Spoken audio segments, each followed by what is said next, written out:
Бажаю здоров'я, шановні українці. Good health to you, fellow Ukrainians. A report about the day of December 12th.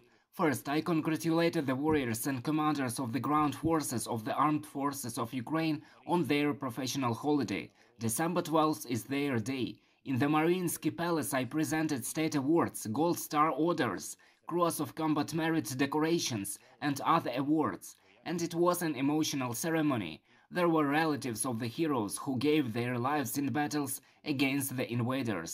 There were warriors who would return to the front line. And there was such a special moment when we all felt what united us and how much we were all waiting for our victory. The victory will definitely come. The second important event of the day was participation in the G7 Leaders Summit. The Group of Seven. This is already the fifth such summit this year, in which Ukraine participates and fully presents its position. We specifically outlined what we have to do next year.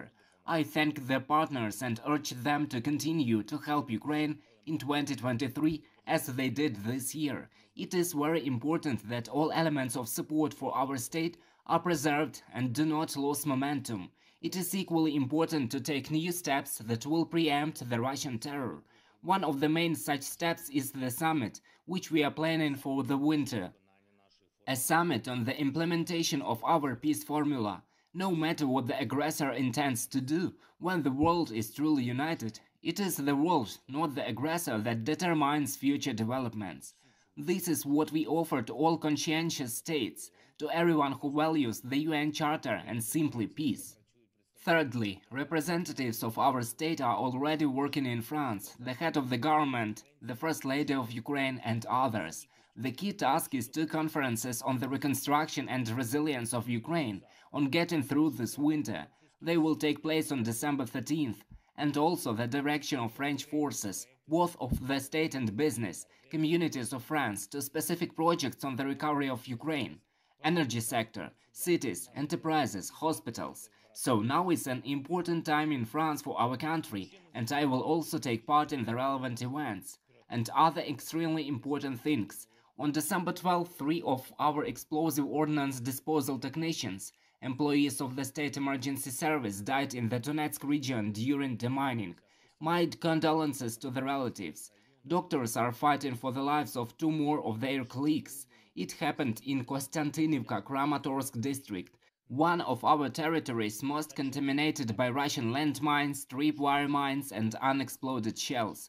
Since February 24th, employees of the State Emergency Service alone have removed more than 300,000 explosive items.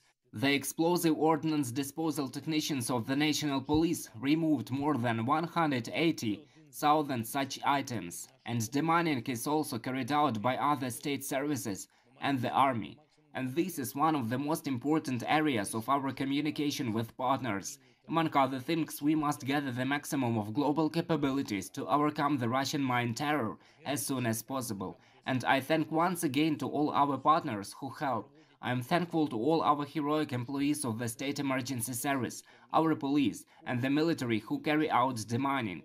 Every defused Russian mine, every disposed projectile, every detected and defused tripwire mine is the saved lives of our people. Every day we add new energy forces to Ukraine. After each Russian attack, we restore the system as much as possible. We are doing everything to bring to Ukraine as much equipment as possible, which can compensate for the damage caused by missile hits. And I thank all Ukrainian entrepreneurs, volunteers, all our partners who help with this. But we should all be aware that Russia has not given up its terror tactics. The absence of massive missile strikes only means that the enemy is preparing for them and can strike at any time. Although it is obvious that even without electricity, we know well where to shoot and what to liberate. Russia still hopes for blackouts. This is the last hope of terrorists. So as long as they have missiles and Russia still has them, please take seriously all warnings from the Ukrainian military command, from our air force and air alarms. At all levels, we must be prepared for any hostile intentions, and we will do everything to get through this winter. I thank everyone who helps Ukraine. I thank everyone who works for our victory. Glory to all who fight for independence. Eternal memory to every Ukrainian whose life was taken by this war. Glory to Ukraine.